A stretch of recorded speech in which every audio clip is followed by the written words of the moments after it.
আমরা বাকি রাজনৈতিক দল সহ সকলকে একটি স্পষ্ট বক্তব্য দিতে চাই, আপনারাও যদি সেই একই পথে হাঁটেন আপনাদের পরিণতিও আওয়ামী লীগ ফ্যাসিস্ট সরকারের মতো একই রকম হবে।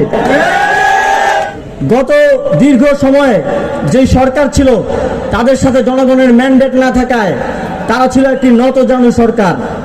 আমরা দেখেছি পৃথিবীর অন্যান্য দেশগুলোর সাথে যখন তারা কথা বলতো তারা কিভাবে মাটির দিকে তাকিয়ে মাথা মস্তক নিচু করে ডিলিংস করে আসতো। আমরা স্পষ্টভাবে বলতে চাই এদেশের জনগণ ঐক্যবদ্ধ হয়েছে। একটি সার্বভৌম রাষ্ট্র হিসেবে অন্য আরেকটি রাষ্ট্রের সাথে আমরা চোখে চোখ রেখে মাথা উঁচু করে কথা বলতে চাই, মস্তক নিচু করে না।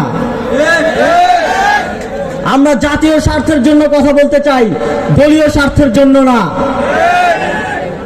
যারা সীমান্তে এখনো আগের নতজানু সরকারের কথা ভেবে হত্যা অব্যাহত রেখেছে তাদেরকে আমরা স্পষ্টভাবে দেশের জনগণের পক্ষ থেকে একটি স্টেটমেন্ট দিতে চাই। এতদিন ভারত এদেশে শুধু একটি সরকার একটি দলের সাথে কথা বলতো, সেটি হচ্ছে আওয়ামী লীগ। এখন আর সেই সুযোগ নেই। এখন কথা বলতে হবে দেশের জনগণের সাথে।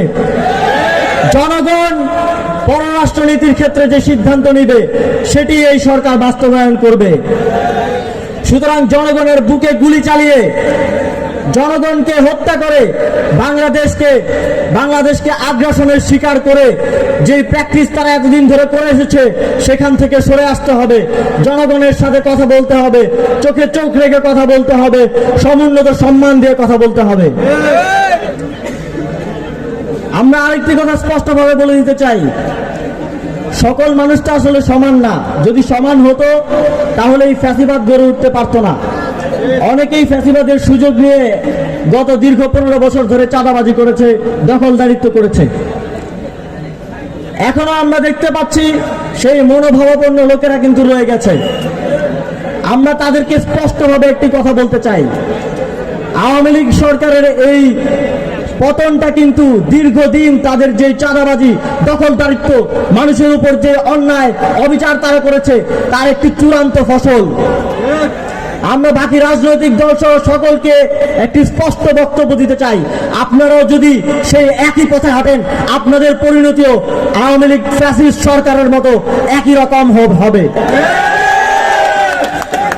বাংলাদেশের জনগণ যেভাবে সচেতন হয়েছে, তরুণরা যেভাবে এগিয়ে এসেছে, এই তারুণ্যের এই শক্তিকে আবার চাঁদাবাজি, দখলদারিত্ব দিয়ে দমিয়ে রাখা যাবে না।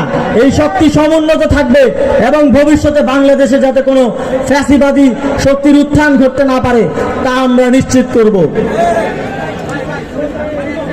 ফ্যাসিস্টের যেই ভাষা, ফ্যাসিস্টের যেই অস্ত্র, সেটি হচ্ছে বিভাজন। আমরা আমাদের অস্ত্র দেখিয়েছি 5ই আগস্ট। আমরা গত আন্দোলন থেকে এখন পর্যন্ত বন্যা পরিস্থিতি থেকে চাঁদাবাজি নিয়ন্ত্রণ পর্যন্ত সব জায়গায় আমাদের সেই ঐক্যের অস্ত্র কিন্তু দেখিয়েছি। আমরা আমাদের সেই অস্ত্রকে যদি সমুন্নত রাখতে পারি, এই বাংলাদেশে কখনো কোনো ফ্যাসিবাদী স্বৈরাচারী ব্যবস্থা ফিরে আসতে পারবে না। এটা আমার এবং পুরো পৃথিবীবাসীর বিশ্বাস।